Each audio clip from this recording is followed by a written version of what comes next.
આંગણવાડી બહેનોની બેઠક 17 ઓગસ્ટથી અચોક્કસ મુદ્દતના આંદોલનની ચીમકી. પગાર વધારો અને વિવિધ પ્રશ્નોના નિરાકરણ માટે આંગણવાડી બહેનોની બેઠક યોજાવા જઈ રહી છે. આ બેઠક પછી 17 ઓગસ્ટથી અચોક્કસ મુદ્દતના આંદોલનની ચીમકી પણ ઉચ્ચારવામાં આવી છે અને કહેવામાં આવી રહ્યું છે કે જો આનો કોઈ નિરાકરણ નહીં આવે તો આંદોલન વધુ ઉગ્ર બનાવવામાં આવશે. વિગતવાર માહિતી જોઈએ. નમસ્કાર મિત્રો, સ્વાગત છે તમારું અમારી યુટ્યુબ ચેનલમાં. મિત્રો, બનાસકાંઠા જિલ્લાની આંગણવાડી વર્કર બહેનોના તેમજ ગુજરાત રાજ્યની તમામ આંગણવાડી બહેનો ના વિવિધ પ્રશ્નોને લઈને લાંબા સમયથી ચાલી રહેલી લડત હવે વધુ ઉગ્ર બનતી જોવા મળી રહી છે.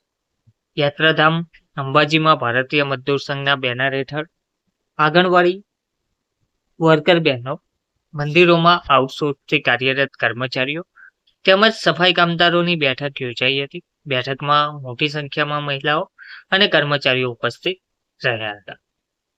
બેઠક દરમિયાન આંગણવાડી વર્કર બહેનોએ અધિકારીઓ પર ગંભીર આક્ષેપો કરતા જણાવ્યું હતું કે તેમની ક્ષમતા કરતાં વધુ કામગીરી સોંપવામાં આવે છે અને વારંવાર માનસિક હેરાનગતિનો સામનો કરવો પડે છે. આ ઉપરાંત છેલ્લા 8 મહિનાથી વિવિધ બિલોના ચૂકવણા બાકી હોવાના કારણે માત્ર ₹10,000ના મહેનતાણામાં પરિવારનું ગુજરાન ચલાવવા સાથે આંગણવાડીના બાળકો પાછળ પણ ખર્ચ કરવો પડે છે. આંગણવાડી બહેનોએ વધુમાં જણાવ્યું હતું કે તેમની પાસેથી ઓનલાઈન અને ઓફલાઈન બંને પ્રકારની કામગીરી લેવામાં આવે છે, જેના કારણે કામનો બોજો વધી રહ્યો છે. એક જ પ્રકારની કામગીરી રાખવાની તેમજ 6 માસથી 3 વર્ષના બાળકો માટેના પોષણક્ષમ આહારનું વિતરણ સસ્તા અનાજની દુકાન અથવા FSP મારફતે કરવાની માંગ કરવામાં આવી હતી. જિલ્લા આંગણવાડી વર્કર એસોસિએશન બનાસકાંઠાના પ્રમુખ હીરાબેન રાઠોડે જણાવ્યું હતું કે હાલમાં આંગણવાડી બહેનોએ લાભાર્થીઓના ઘરે જઈને આહાર પહોંચાડવો પડે છે. ઘણા લાભાર્થીઓ પાસે મોબાઈલ ના હોવાના કારણે ઓનલાઈન પ્રક્રિયામાં મુશ્કેલીઓ ઊભી થાય છે અને ખોટા આક્ષેપોનો પણ સામનો કરવો પડે છે.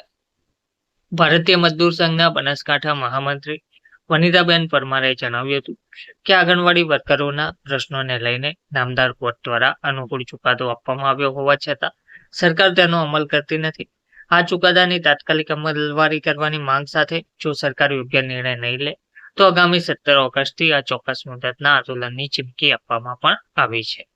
ઉત્તર ગુજરાત ભારતીય મજદૂર સંઘના પ્રભારી મહામંત્રી બાબુસિંહ ગોહિલે જણાવ્યું હતું કે મંદિરોમાં આઉટસોર્સથી કામ કરતા કર્મચારીઓનું સંચાલન સેતુ મંદિર ટ્રસ્ટ દ્વારા કરવામાં આવે તો કર્મચારીઓ તેમજ ટ્રસ્ટ બંનેને લાભ થશે. તેમણે આંગણવાડી વર્કર બહેનોને લઘુત્તમ વેતન ધારા મુજબ મહેનતાણું ચૂકવવાની પણ ઉગ્ર માંગ કરી હતી.